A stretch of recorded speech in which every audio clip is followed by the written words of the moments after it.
Hey guys, Mark Holmes here, and as always, I want to thank you all for watching, commenting, subscribing, and being part of the Joe Boo Sports Report. Without you guys, this literally does not work, and I mean literally, it does not work.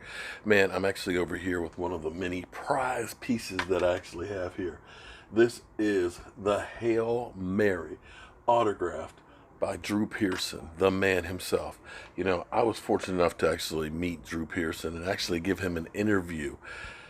Incredible. In fact, I'm going to put that clip up in here, but he has been named with Tom Flores as a finalist for the Hall of Fame. You'll remember this past year when they had the whole new thing that they were doing on NFL Network where they had the players there as they were getting announced. And it was incredible to see Jimmy Johnson live on TV with his co-workers there being named to the Hall of Fame. It was a great moment.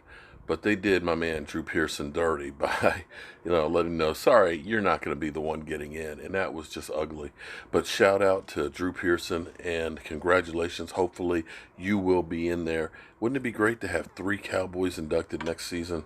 And maybe we can actually get rid of this coronavirus and actually be there and see that happen. I would definitely go for that. Check out this clip of Drew Pearson. Cowboys experience. And the biggest question I got to ask you is, where is your restaurant in the airport? It's at Terminal E, near Gate 5. Okay, because we came in this morning, man, I could not find it. But it's down by Terminal E, Gate 5. There's a Skylink right there, so no matter what terminal you're in at DFW, you can get there. It's accessible via the Skylink, and come in. Get there a little early. You know how you brothers like to show up late. Get there a little early and check in for your flight. Find out where Terminal E. If your flight's not in E, get on a Skylink, come on down and have a Hail Mary, Bloody Mary at the Sports 88. Hood, hood. So what I'm actually doing is I do YouTube here, and I've got my fans have a few questions for me. So the first one was, how was it when you were trolling the Philadelphia Eagles at the draft? No, it was just a spur of the moment type thing. You know, I knew what I was going to say, but I didn't plan on saying it that way. I was going to take advantage of the national TV time and say a little more than go up there and read Chidobe Awuzie, the 60th pick in the second round, especially after sitting about 2.5, 3 hours in the green room waiting for your turn to go up there. So I knew what I was going to say, but the Eagle fans, they picked on the wrong guy. It don't take much to motivate me in that kind of atmosphere. And when they started booing and started talking noise, actually what I tried to do to maintain my composure was to look for Cowboy fans in the audience. And we had a ton of fans out there. Were you there? Yes. Okay. It was crazy because we were in the front row. Oh, yeah. Well, I was looking right at you. We were screaming, how about them Cowboys? And we couldn't hear what you actually said.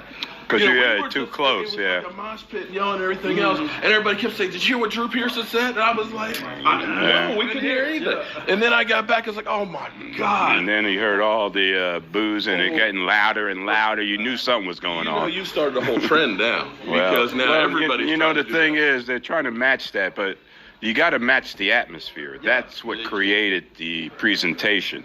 You know, when you have 32 teams represented like we did at AT&T for the last draft, you get up there and try to, get fired up. You're only firing up 32 people, in the audience. So it was the atmosphere that lent to the presentation. And so I don't know if they could ever duplicate that.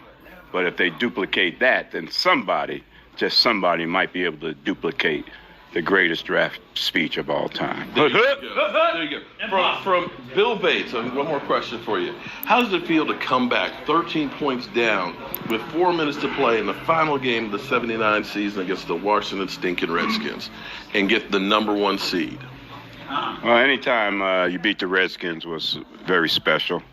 And the reason is because most of the time we were playing for the NFC East title and right to go to the playoffs and that type of thing. Our goal always was to win the division title.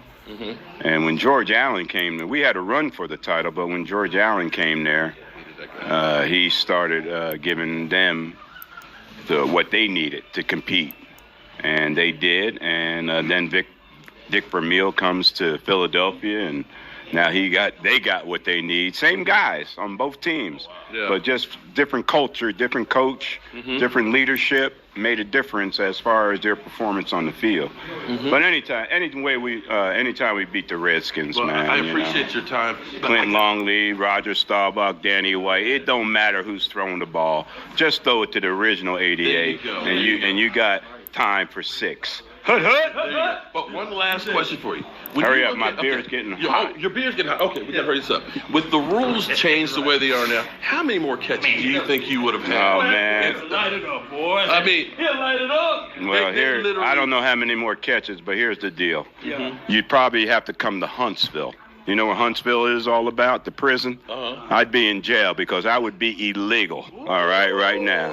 Y'all would have to come.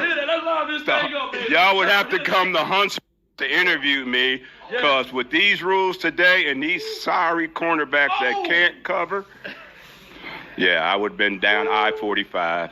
Y'all would have had to come see me. Okay, guys, you heard it from the original 88. Before there was a Dez Bryant, before there was a Michael Irving, this man. Malcolm, come rescue me, man. Woo! I'm Mark Holmes. Thank you very much. Too much noise. Thank you.